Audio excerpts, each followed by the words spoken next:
I try to use CSS as much as I can on the sales pages and web pages that I build, and one of the tools I love to use is this CSS button generator.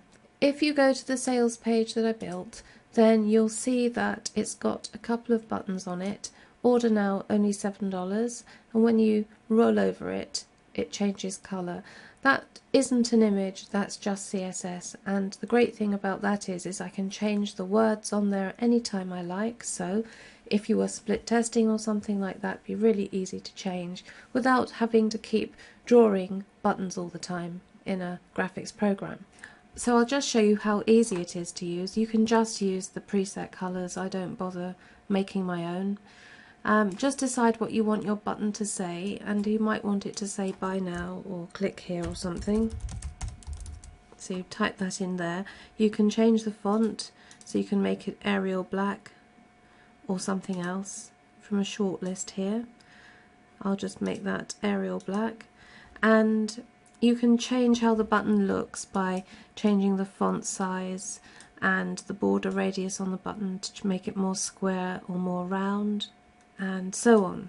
I tend to try to use the colour themes that I find here, and this is a very grey colour theme, but there are some presets. So if I click on this one, I get a red button with white writing, and so on. I can try all these different buttons and different hover effects that have been pre-done. And in fact, for the sales page that I built, I used this theme here. The only thing I did was to change the rollover to change the colour of the text, which I did separately in the CSS, but there was no need for it really. Could just have used this. Say I'm happy with that button, then in my code all I have to put is that here, and that will be my button, and I can just give it a URL to go to here. And the CSS you get just by actually clicking the button you've built. So you click the button and then this all goes into your style sheet. If you're putting it in your style.css, obviously you don't use this style tag, you just copy from the second line downwards through to the second from last line. And that will style your button, and you put that in your code wherever you want your button to be.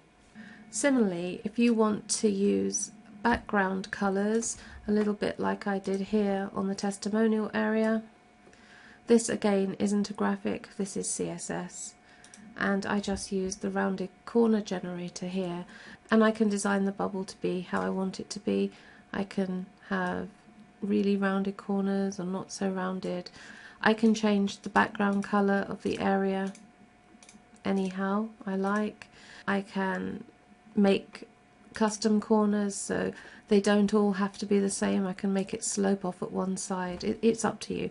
Whatever you want to do, this is the CSS you copy, and then you just apply that CSS to a div and you're done.